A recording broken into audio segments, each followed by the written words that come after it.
It's time for part 2 of our look at The Mandalorian Season 3. For those of you who missed part 1, you can pause the video to check out the link in the description or this card. For everyone else, welcome back and let's hit it. Spoilers ahead. Episode 4 returns us to the covert where a bunch of Mandalorians are training in an unsafe way, such as when these two shoot flames at one another. Don't think about that, or the fact that many others are shooting at the water. We've got a challenge to deal with. Din thinks that Grogu needs to be trained, so he issues a challenge to the kid from the first episode. This may seem kinda odd, but it is kind of cool when the newly helmeted child chooses paintball darts. Of course, Grogu is unsure of himself, but it's not all bad. After taking 2 hits, Din and Bo-Katan's doting leads to a very janky usage of the Force, and Grogu lands all 3 shots for the win. So far, so good. With that said, if Bo-Katan is acting as Baby Yoda's mom, does that mean that she's going to have some fun with Dad later? Now you might be saying to yourself, well, that was out of nowhere. But here's the thing, it's a positive question and... Are you serious, show? Din and the Foundling follow with their jetpacks, but they run out of fuel and have to set down. Then we learn this. It always gets away. What? You mean that this isn't the first time that a child has been taken? What are you still doing on this planet? Why haven't you posted a watch? How do you not have countermeasures in place? And most important of all, why did you two not use the ships that you have on standby? I guess that Bo-Katan has the right idea though. Why are you the way that you are, show? Anyway, Bo finds the target, so she leads a hunting party out. Before we can get to that, however, the armorer has a lesson for Grogu, and I have to say that it's pretty decent. She speaks of how Mandalorians are refined like steel in a forge and have to deal with adversity and weakness. Now sure, the other Mandalorians in the covert are kinda sucky, but at least we know that she's not to be messed with. With that said, the hammering of the steel triggers a flashback to Order 66. For some reason, Grogu was the only youngling that had a protective detail assigned to him. Actually, I think I know the reason. The child was born before the Phantom Menace, and there were only 2 other Jedi that fit the profile that we know of. Yoda plus Yaddle in a classroom equals Grogu. Search your feelings, you know it to be true. Anyway, the Jedi suck at their jobs, so they're taken down as Grogu is shoved into an elevator. The door opens and we see Ahmed Best. I know that one of the Jedi said that his character's name is Kelleran, but we get no indication of who this guy really is. He just takes Grogu to a waiting ship because somebody had a contingency plan for his secret child. Anyway, we have to move on. Once Grogu snaps back to the present, we see that the armorer has spent her time forging another piece of armor. That's very sweet of her.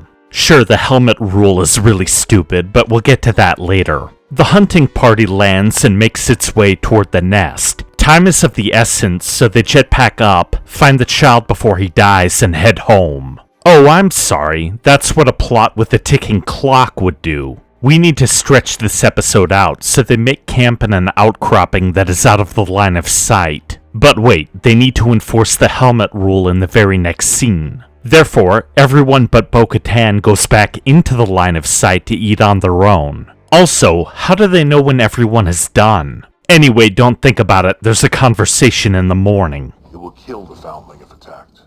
It has happened before when it has taken others. Our best bet is stealth. Why?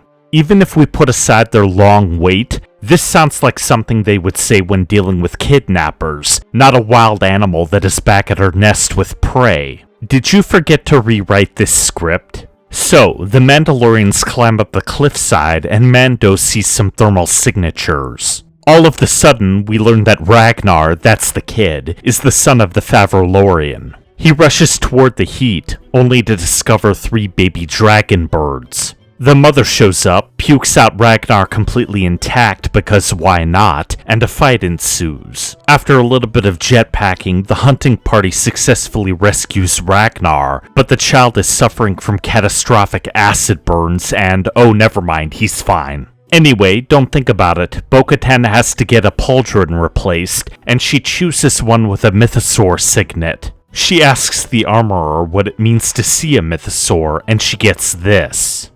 I would say you are very lucky. It is a noble vision.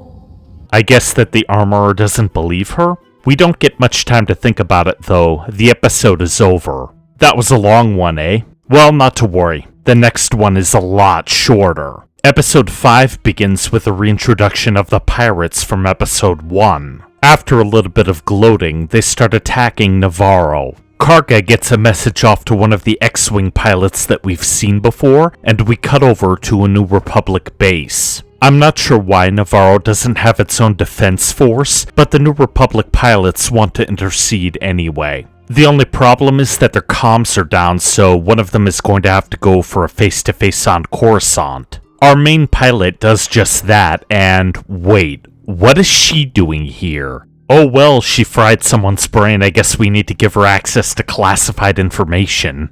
Ugh. The request gets denied, so Pilot Guy goes to the Mandalorians. It doesn't take much convincing because Din was offered land, so the Mandalorians go for it. The resulting action scene is pretty cool, but it's also rather tensionless. After all, the Mandalorians have plot armor, so it's not like they can be hurt. Also, they have jetpacks, so why didn't they try to take the ship? If they could pull that off, they'd have free reign over the ground. Oh well, at least it looks nice, and it's good to see some competence. Sure, it makes you wonder about the silliness in the other episodes, but oh well. Once the pirate ship is shot down, the city is liberated, and the Mandalorians are given some free land. However, the armorer has other ideas. For some reason, she tells Bo-Katan to remove her helmet, and that she is the one who can unite all of Mandalore. Why?